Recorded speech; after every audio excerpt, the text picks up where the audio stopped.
दोस्तों, ये सेशन शुरू करें उसके पहले कुछ बेसिक सवाल है मेरे मन में जो चल रहे हैं इस टॉपिक को लेकर। क्या आपने कभी सोचा है कि अगर किसी देश का वॉरशिप एक नेवल पीस प्रोसेस एक्सरसाइज में पार्टिसिपेट करके वापस लौट रहा हो और उस पर अटैक कर दिया जाए, क्या दुनिया की सबसे पावरफुल मिलिट्री पावर कभी भी अपनी पावर दिखाने के लिए कहीं पर भी इंटरनेशनल वाटर्स में रूल्स को इग्नोर कर देगी? क्या इंडियन ओशियन, जिसे भारत अपना एक स्ट्रेटेजिक बैकयार्ड मानता है, वहां भी कोई सुपर पावर अपनी डोमिनेंस दिखाने की कोशिश कर सकती है?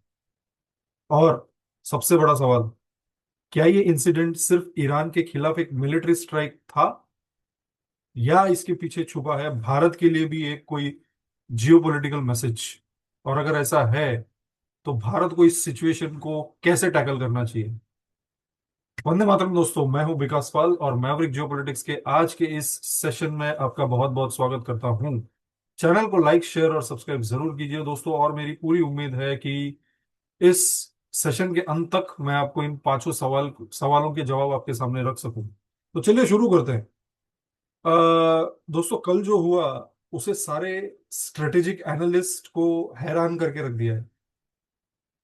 एक ईरानियन नेवी का फ्रिगेट जिसका नाम था IRIS देना, भारत के साथ एक फ्रेंडली नेवल एक्सरसाइज में पार्टिसिपेट करने के बाद वापस ईरान लौट रहा था। ये एक्सरसाइज का नाम था मिलन। अगर आपको पता हो तो एक्सरसाइज मिलन इंडियन नेवी की सबसे बड़ी मल्टीलैटरल नेवल एक्सरसाइज में से एक है, जिसमें दुनिया के कई देश पार्टिसिपेट करते हैं। इसका पर्पस होता है मैरीटाइम कोऑपरेशन, नेवल इंटरऑपरेबिलिटी, विश्वास बिल्ड करना एक दूसरे के बीच में, और रीजनल सिक्योरिटी। मतलब सिंपल सिंपल लैंग्वेज में अगर कहें तो ये एक पीस टाइम नेवल इंटरेक्शन होता है, कोई कॉम्बैट ऑपरेशन नहीं होता। ईरान का फ्रिगेट भी इसी एक्सरसाइज में पार्ट करके वाइजैक से वापस जा रहा था। वाइजैक यानी भारत का विशाखापट्टनम।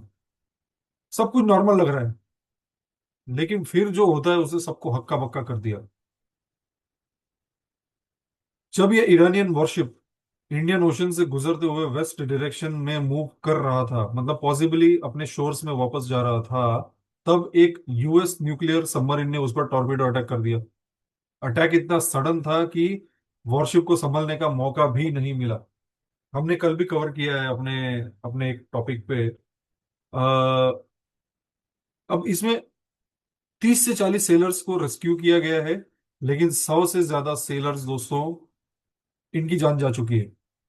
और कुछ ही मिनट्स में पूरा फ्रिगेट समंदर के नीचे चला गया, अटैक के कुछ ही मिनट बाद। अब सवाल ये उठता है कि एक वॉरशिप जो कॉम्बैट मिशन पर थी ही नहीं, जो एक्सरसाइज करके वापस अपने शोर्स में रिटर्न जा रहा था, उस पर अटैक करने का क्या मतलब है? उसके पास तो कोई लाइव एम्यूनिशंस भी नहीं थे, एक्टिव म्यूनिशंस भी नहीं थे, तो उस पर अटैक क्यों किया गया? अब जरा ज्योग्राफी को देखिए। ये इंसिडेंट इंडियन ओशियन रीजन में हुआ। मैंने कल मैप में आपको बताया था।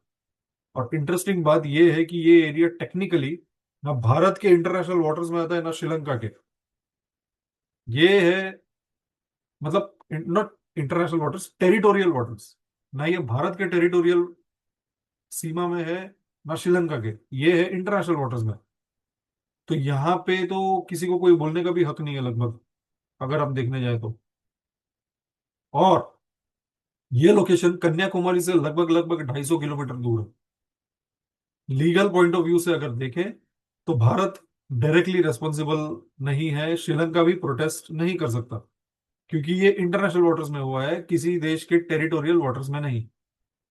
लेकिन दोस्तों, आप सब जानते हैं जियोपॉलिटिक्स में सब कुछ लीगल बाउंड्री के अंदर नहीं होता है। सिंबलिज्म और मैसेजिंग, ये ज्यादा इंपॉर्टेंट है। अगर आप मेरी बात समझ रहे हैं तो आपने शायद पकड़ लिया होगा मैं क्या कहना चाहता हूं, कि इसका भारत के लिए क्या मैसेजिंग था। आऊंगा उस पॉइंट पे, होल्ड कीजिए। US मिलिट्री के अलग ज्योग्राफिकल कमांड, आप बोल सकते हैं कि अलग अलग एक डिवीजन होते हैं। जैसे मिडिल ईस्ट रीजन के लिए सेंटकॉम होता है, सेंट्रल कमांड। इंडो पैसिफिक, जहाँ पे ये बे ऑफ बंगाल होता है, देन चाइना होता है, जापान होता है, उसके लिए इनके पास एक और कमांड है, that is Indo PACOM. Indo PACOM. Iran के खिलाफ जो मिलिट्री ऑपरेशंस चल रहे हैं वो मोस्टली सेंटकॉम के ज्यूरिसडिक्शन में आते हैं, सेंट्रल कमांड। लेकिन जहां ये अटैक हुआ वो रीजन इंडो पैकॉम के ऑपरेशनल एरिया में आता है। अब दोस्तों इस बात का क्या मतलब है? अगर इंडो पैकॉम ने ये ऑपरेशन कंडक्ट किया है तो ये लोकल लेवल का डिसीजन हो ही नहीं सकता। इसके पीछे हाई लेवल स्ट्रेटेजिक ऑथराइजेशन होना ऑलमोस्ट सर्टन है। अब सवाल उठता है, क्या ये सिर्फ ईरान को मैसेज था, या फिर इसमें भारत को भी एक जियोपॉलिटिकल सिग्नल दिया गया है? देखिए, इंडियन ओशन जो है वो ट्रेडिशनली भारत का एक स्ट्रेटेजिक इंफ्लुएंस वाला जोन माना जाता है, और भारत हमेशा से असर्टिव रहा है इस रीजन में। चीन का भी उतना असर्शन नहीं देखा गया है। और अगर कोई अमेरिका जैसा सुपर पावर यहाँ ओपनली मिलिट्री एक्शन करता है तो वो इनडायरेक्टली एक बात कहने की कोशिश कर रहा है कि हमारी रीच यहां तक है। यानी एक छोटा सा रिमाइंडर भारत को, ऐसा मुझे लगता है। इंडियन ओशन भी कंप्लीटली किसी एक देश का डोमेन तो है नहीं, तो कोई भी आके इंटरनेशनल वाटर्स में अपनी अपनी अपना जहाज तो निकाल ही सकता है। अब इस इंसिडेंट के बीच एक और डिबेट शुरू हो गई थी। कुछ एनालिस्ट क्लेम कर रहे थे कि यूएस एयरक्राफ्ट कैरियर जो है USS Abraham Lincoln Indian ocean region में ऑपरेट कर रहा है, और उसे भारत के बेसिस से लॉजिस्टिक सपोर्ट मिल रहा है। ये क्लेम लेमोआ एग्रीमेंट के कॉन्टेक्स्ट में किया गया है। लेमोआ का क्या मतलब है? लेमोआ का मतलब है logistics exchange memorandum of agreement. ये भारत और अमेरिका के बीच एक मिलिट्री लॉजिस्टिक्स एग्रीमेंट है, और इस एग्रीमेंट के अंदर दोनों देश एक दूसरे के बेसिस का यूज कर सकते हैं। अब किस लिए करेंगे? Refuelling, replenishment, logistic support. लेकिन भारत के फॉरेन मिनिस्ट्री ने यह ऑफिशियली क्लैरिफाई कर दिया है कि ईरान के खिलाफ जो ऑपरेशंस चल रहे हैं उसमें भारत लेमोआ के अंडर कोई सपोर्ट प्रोवाइड नहीं कर रहा है और ना ही करेगा। बहुत लोग लेमोआ का लेमोआ को गलत इंटरप्रेट कर रहे हैं।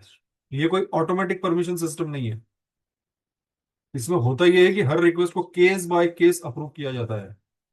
मतलब पहले रिक्वेस्टिंग कंट्री, यानी जैसे यूएस, उसको कारण बताना पड़ेगा, एडवांस नोटिस देना पड़ेगा, फिर भारत इवेलुएट करेगा, तब जाके लॉजिस्टिकल सपोर्ट दिया जाता है। और आप भारत की भारत के सिस्टम को तो आप समझते ही हैं कि कितना जल्दी हमारा अप्रूवल आता है। समझ गए सरकारी काम हमारा कैसा है। इस केस में भारत ने क्लियर कर दिया है कि ईरान कॉन्फ्लिक्ट से रिलेटेड किसी भी ऑपरेशन में कोई सपोर्ट दिया नहीं जाएगा। यह भारत की स्ट्रेटेजिक न्यूट्रलिटी को रिफ्लेक्ट करता है। अब कुछ एनालिस्ट का मानना है कि ये अटैक, इस अटैक का मतलब एक पावर प्रोजेक्शन एक्सरसाइज भी है। क्यों? क्योंकि रिपोर्ट्स आ रही है कि ईरान के साथ चल रहे कॉन्फ्लिक्ट में अमेरिका को उतनी सक्सेस मिली नहीं है जितना अमेरिका ने सोचा था। कुछ अनऑफिशियल सोर्सेस के मुताबिक यूएस के ही 600 से ज्यादा लोग मर चुके हैं। उनका कैजुअलिटी 600 से ऊपर है। अगर ये नंबर अर्ध सत्य भी है तो अमेरिका के डोमेस्टिक पॉलिटिक्स में काफी प्रेशर आ सकता है। और इतिहास बताती है दोस्तों, अमेरिका की पब्लिक ओपिनियन लंबे युद्ध को टॉलरेट नहीं करती। वियतनाम वॉर देखिए, इराक वॉर देखिए, अफगानिस्तान वॉर देखिए, हर जगह एक ही पैटर्न दिखता है। जब कैजुअलिटीज बढ़ेंगी तो यूएस पब्लिक ओपिनियन गवर्नमेंट पर प्रेशर डालने लगता है कि भैया निकलो, भागो यहां से। और इवेंचुअली अमेरिका को विड्रॉल करना पड़ता है। अफगानिस्तान में आप देख चुके हैं 2021 में उसने कैसा विड्रॉ किया। इसीलिए कई एनालिस्ट कह रहे हैं कि कभी कभी ऐसे ड्रामेटिक मिलिट्री एक्शन का पर्पस होता है नैरेटिव कंट्रोल, यानी दुनिया को दिखाना हम अभी भी डोमिनेंट हैं। दूसरी तरफ ईरान भी कंटिन्यूअसली क्लेम कर रहा है कि उसने अमेरिकन एयरक्राफ्ट को शूट डाउन कर दिया है, मिसाइल लॉन्च की है। और नेवल एसेट्स को टारगेट किया है। इन क्लेम्स की इंडिपेंडेंट कोई कंफर्मेशन निकाल लाना तो मुश्किल है, लेकिन इंफॉर्मेशन वॉर में परसेप्शन भी एक वेपन है। आपने ऑपरेशन सिंदूर के टाइम पे देखा कैसे पाकिस्तान ने एक नैरेटिव क्रिएट कर रखा था। अब सबसे इंपॉर्टेंट क्वेश्चन, इस सिचुएशन में भारत क्या करे? मुझे लगता है भारत की करंट पॉलिसी काफी मैच्योर है। भारत का अप्रोच सिंपल है, न ज्यादा नजदीकी रखो, ना अननेसेसरीली कोई हॉस्टिलिटी दिखाओ, यानी एक बैलेंस्ड एंगेजमेंट। अमेरिका से कोऑपरेशन भी है, टेक्नोलॉजी के ऊपर, डिफेंस के ऊपर, ट्रेड के ऊपर, इंडो पैसिफिक स्ट्रेटेजी में, इन सारी चीजों में भारत का कोऑपरेशन है। लेकिन साथ ही भारत अपनी स्ट्रेटेजिक ऑटोनॉमी भी मेंटेन करता है। और ये पॉलिसी दशकों से इवॉल्व हुई है दोस्तों, ये आज की नहीं है। आज की कॉम्प्लेक्स जियोपॉलिटिक्स में ये काफी इफेक्टिव स्ट्रेटेजी है कि हम दोनों चीज को कंबाइन नहीं करेंगे। जैसे यूरोप निकल पड़ा अमेरिका के एक फोन आने पर कि मैं अपना ये दूंगा, वो दूंगा, बेस दूंगा, जहाज भेजूंगा। भारत ने वैसा कुछ नहीं किया।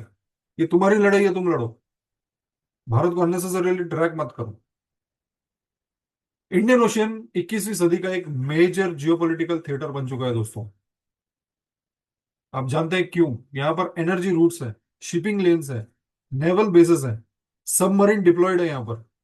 सब कुछ इंटेंसिफाई हो रहा है धीरे धीरे। और आने वाले सालों में अमेरिका, चीन, भारत और रूस, ये सारे पावर्स यहाँ अपना इन्फ्लुएंस बढ़ाने की कोशिश करेंगे।